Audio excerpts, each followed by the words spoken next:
I want to talk about possibly one of the most important things you need to keep in mind as a game developer if you want to remain sane, happy, motivated, inspired, and creative. You're going to have a rough time making games if you aren't feeling those things. And I want to talk about this because this is something that I have recently lost in the last couple of weeks, and it has made me difficult to live with. Welcome, I'm Brandon. My wife Nikki and I make videos about all things game dev. I hope you enjoy the video. So just to tell you a little bit about what's going on, I am currently knee-deep in a 90-day commercial release challenge. We're taking a break from our longer project right now to release this small hack-and-slash roguelike called Samurado. There will be a demo available by June, so if that interests you, then go ahead and give it a wish list. Now, this 90-day challenge is completely self-imposed. We decided to do this in the hopes of spicing up our YouTube a little bit and get the experience of releasing an actual game and make a little bit of money in the process. It's a win-win-win situation as far as I can tell. And when we decided this, we got to planning. Nikki loves whiteboards, I love Trello boards, so we did both. And in Trello, I laid out all the high-level tasks that need to be done in the next 8 weeks. This would give us enough time to send it off to playtesters so that they could help us iron out any big bugs before we release the demo for Steam Next Fest. Now, small project or not, this is not a game jam game. This is a commercial project, and we're putting a lot of love into it to make sure that it's as fun as possible. And with that comes hundreds of little things that I did not anticipate when I was planning the game. And so even though I'm working pretty long hours right now, 6 days a week, and I refuse to do 7 because I'm trying to protect myself from burnout a little bit, even though I work the hours that I do, at the time that I wrote this script, I'm just at the end of the 4th week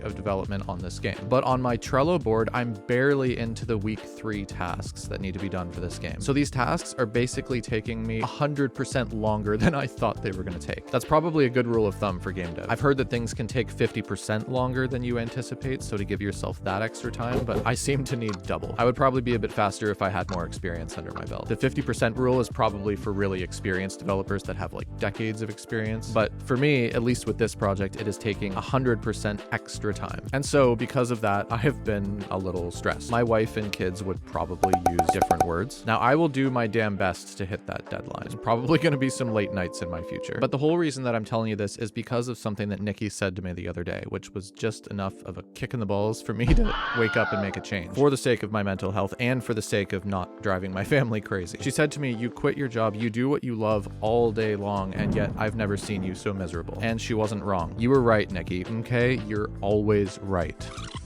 You were right, Nikki. Okay? You're always right.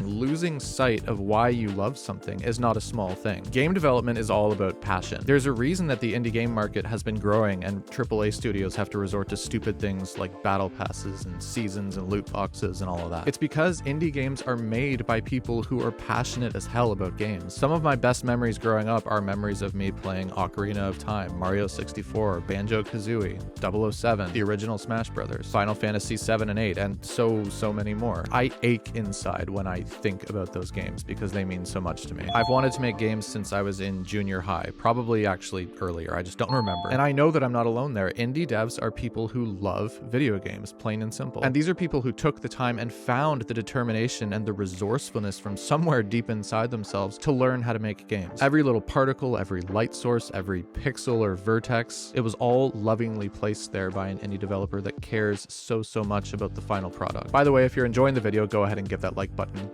Boop. We really appreciate it. If you've seen Indie Game the movie, there is this scene where the creator of Fez said that he spent hours and hours every single day just going over his pixel art and adding tiny little details and edges and all of these things to his art that I thought already looked really good. But my point is that there's so much passion, so much care, so much effort and creativity by one person or by tiny little teams that make games. That is why indie games are so great. AAA studios, on the other hand, are run by investors. Investors ultimately, they do not care about the games, they do not care about quality, they care about money. And so what in the hell does all of this have to do with what I'm talking about? Well, when I let myself get so worked up and so stressed, and on certain days what feels like borderline insanity, then I'm not any better than AAA game companies. I'm taking the passion, the love, the creativity, the soul that this process of making games has, and I'm crumpling that up and instead only operating on bullet points, schedules, deadlines, essentially just operating like a business. My point is, when I let myself myself get that stressed out, when I'm so behind and I'm freaking out about my deadlines and I'm worried and I'm stressed and I'm angry whenever I'm interrupted during the workday and all of this stuff, then I am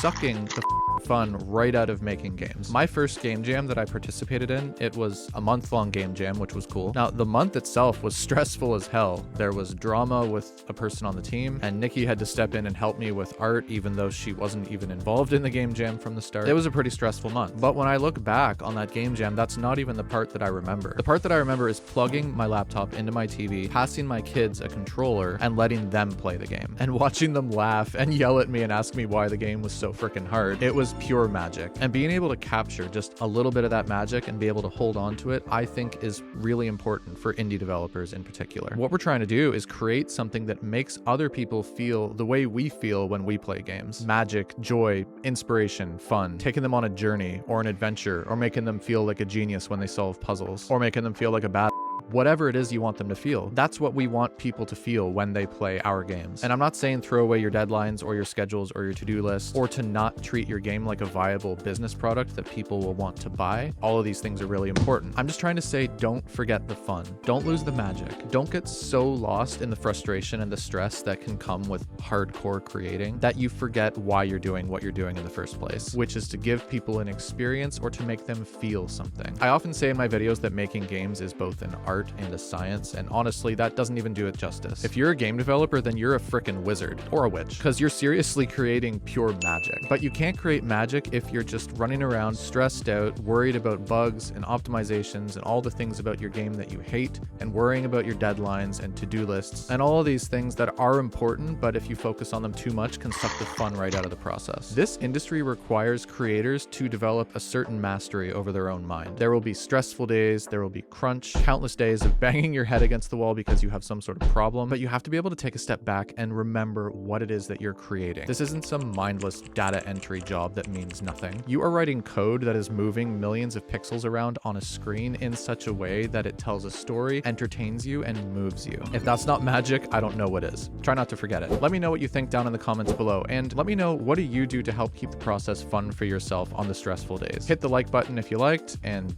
don't if you didn't. And if you really want to support us, you can do so on Patreon, like all of these awesome people. I want to give a very special thank you to our Hall of Fame patrons, Jakob Yondok, Zonder Kessler, Darren Perrine, Throbbing Wind, Fontaine Waite, and Couch, as well as our early access patrons, Zyoma and Ken Wade. If you choose to support us on Patreon, you can get early access to all our videos, monthly alpha builds, and more.